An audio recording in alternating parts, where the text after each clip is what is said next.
Do you think everyone should keep a sketchbook?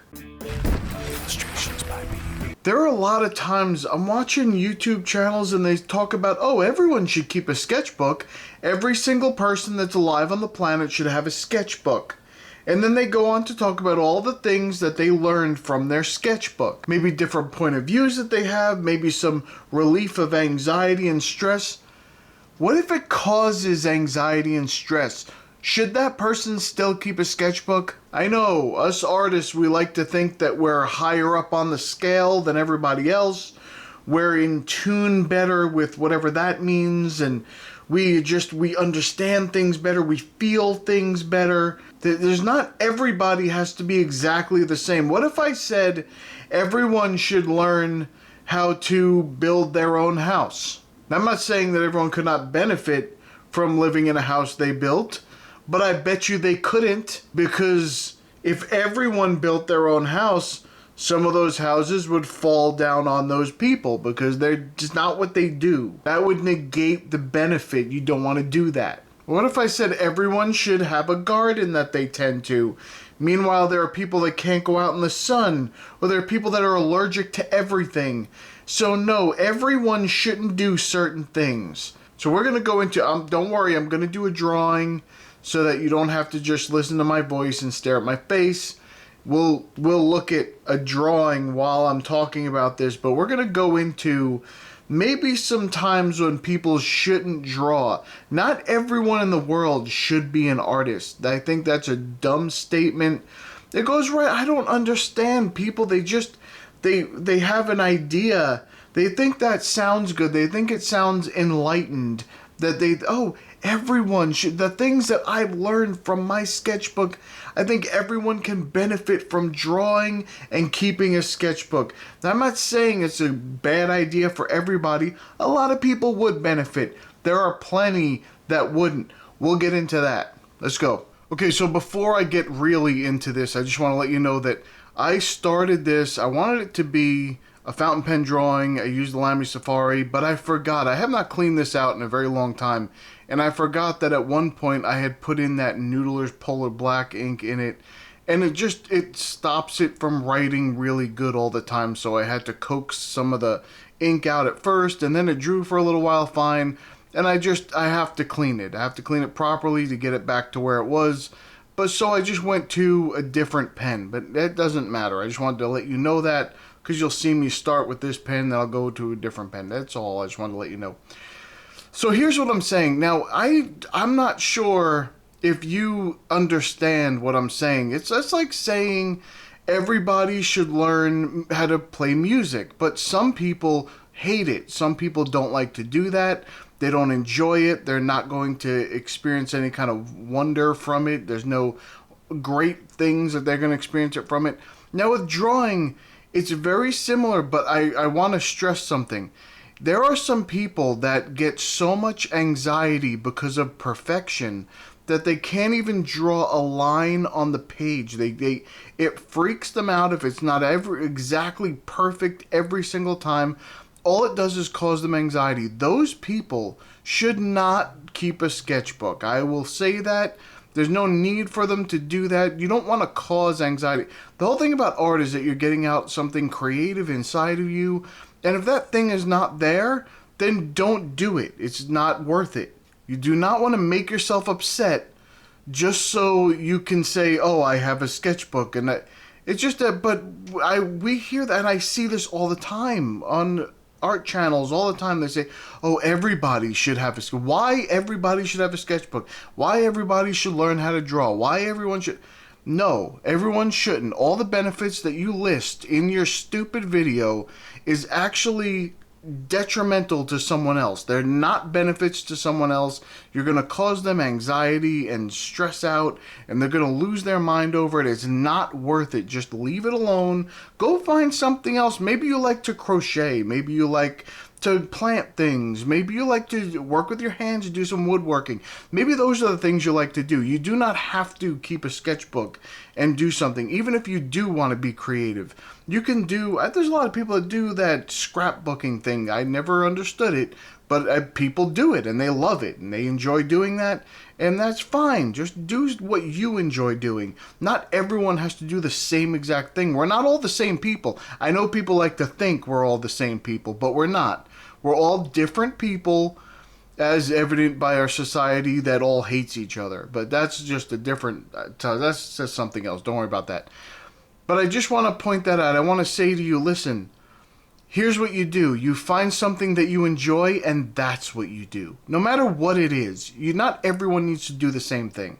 Okay, now after saying all that, let's say you still want to get into it. You don't have to. Not everybody has to, but we've already determined that. But if you still wanted to get into art, there are a few reasons why it could be helpful and could benefit you if it's something that would benefit you. And it's one of the things, let's start out with a practical here. First of all, it's very, very easy to get into. You take a piece of pencil and a piece of copy paper and you can start drawing right away, start shading, get forms and shapes down and where the shadows go and erase some of the highlights. You can do that virtually for nothing. And then if you wanted to get a sketchbook, you can spend maybe $10 to get a beginner's one, get some ink, get some pens like fine liners, or get a fountain pen even if you want to. They have cheap ones like $10, $15. Get one of those. Comes with the ink in it. You just start drawing. Get a gel pen. A couple of gel pens, maybe like $3 or $4. Get some of those. And just start going to town. You can go on YouTube and look up thousands of different tutorials. How to draw a face, and how to draw an apple, and how to draw a tree, and how to draw... And just follow along and do little things.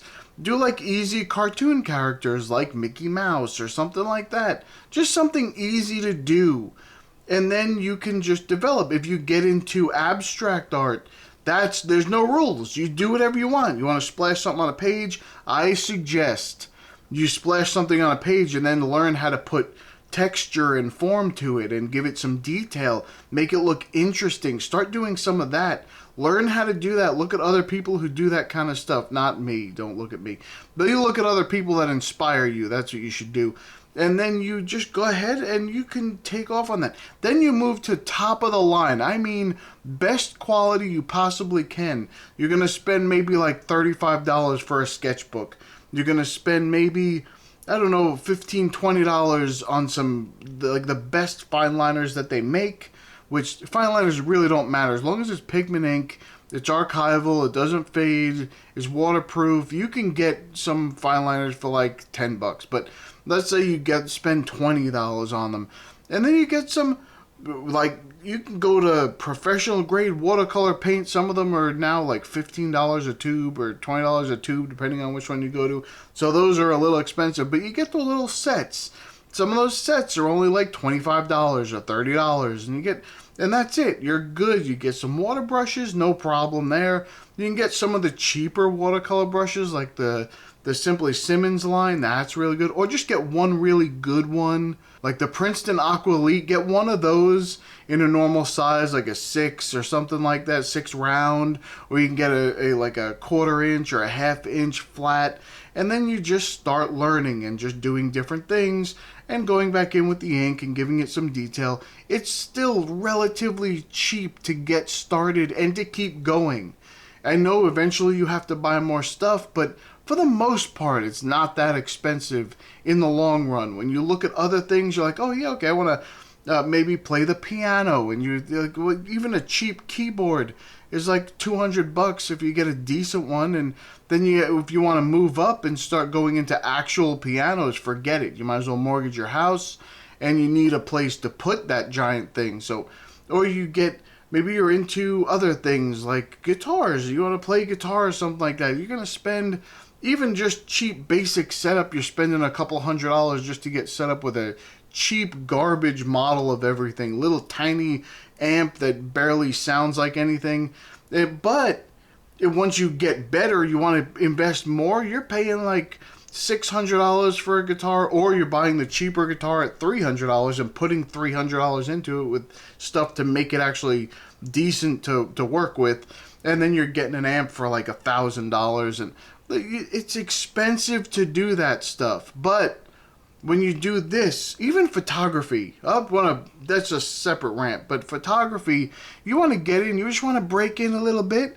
No, you're spending $800 for your first beginner camera. It's not even that great. It'll do basic stuff, it's fine, but it's not even that great. You want to go to like a mid-grade, like a halfway decent one, you're looking at spending $1,500, $2,000. You want to get a professional one, most professional, like the full frame. Yeah, you're spending like $3,000 to $6,000 for one of those.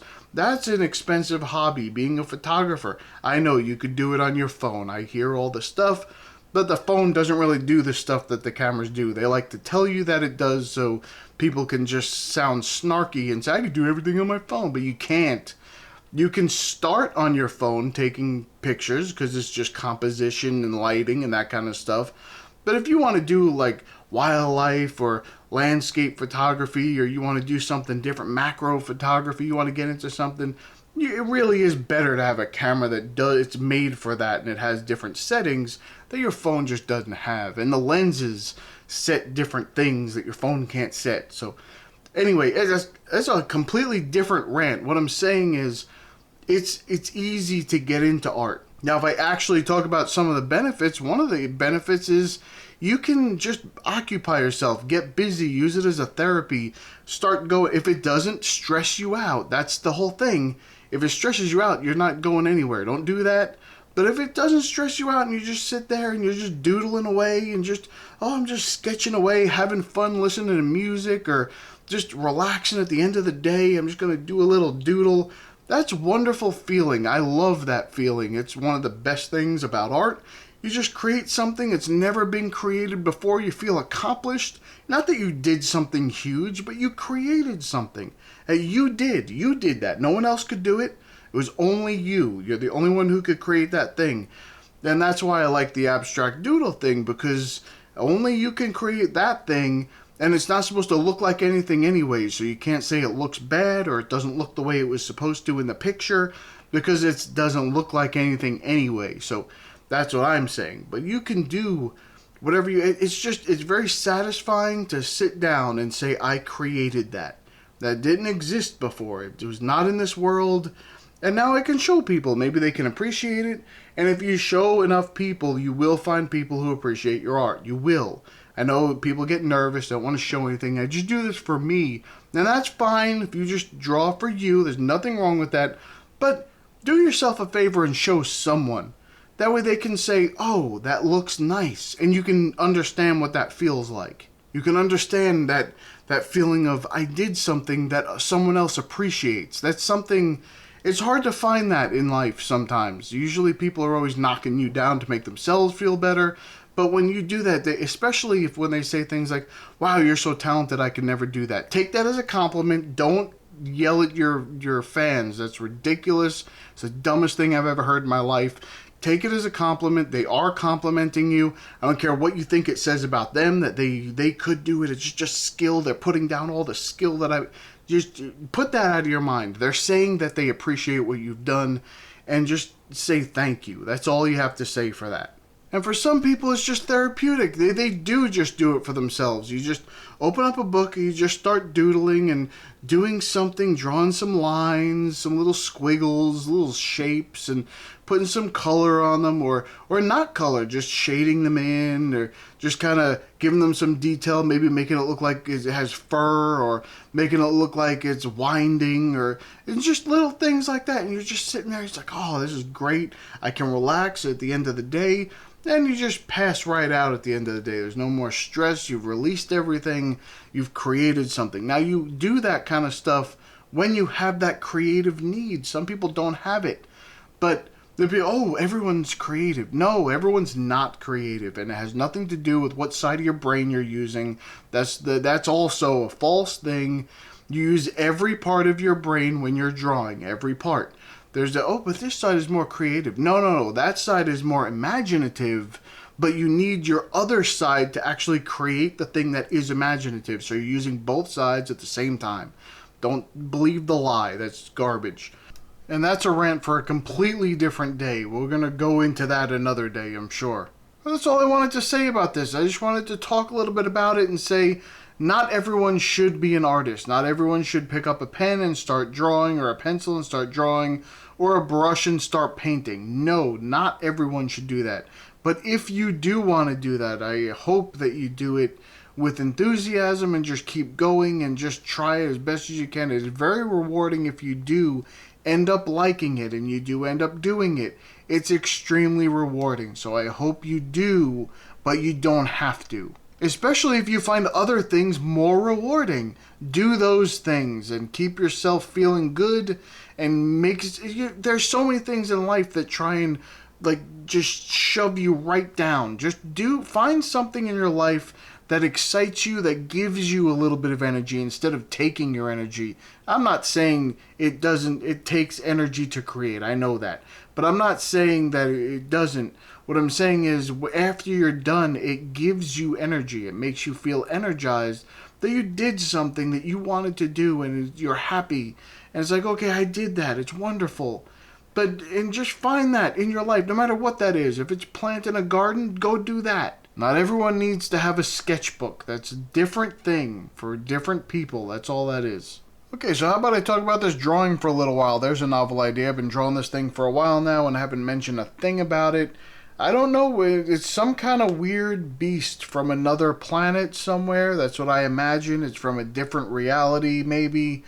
And it just kind of, it grows from the goo in the ground, and it grows into this thing. It stays put, but just like me, it has a smaller brain, and it's just happy to be a part of it all. It's just happy to exist, and just to love to be alive. That's all it does. It doesn't mind that it has to stay in one spot, which I don't have to, but it does. And it looks like, for some reason, I guess what I imagine is that the little other creatures go over to it and start to eat the goo that's on the floor there, and what it's made of, but it doesn't mind, and it just uses that beak and just sucks them right up, and that's how it eats.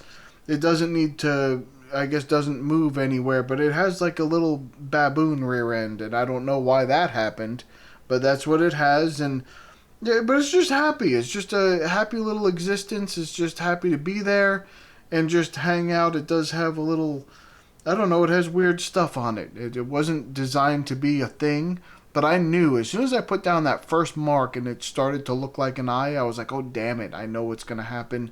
I'm going to make it look like something. I didn't do that on purpose the entire time, but I knew it was going to end up that way, and it did. And so I was right. That's all I can say about that. But definitely I love doing these little doodles and just drawing some lines and putting in some dark contrasty areas, and that's just what I like to do. I don't know if it looks like anybody else's stuff necessarily. Sometimes it does. I guess sometimes the stuff I do looks like you could say, oh yeah, maybe you took inspiration from someone else. But this one here, I think the only kind of inspiration that it would be is like one of those, like, I don't know, space horror, or like the Forever Tomorrow, or whatever the heck that name of that place is, that tomorrow thing that's like this weird sci-fi thing. I don't know. Anyway, it doesn't matter. All this is just me enjoying drawing some lines, and it creates this thing that could be a thing.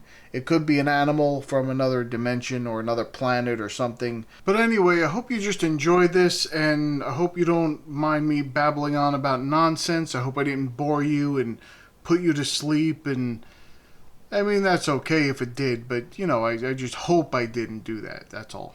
So thumb up the video if you're going to do more drawing, and encourage other people to do more drawing, but also let them know that they don't have to. There's no reason for them to. If they want to do something else, you encourage them to do that as well.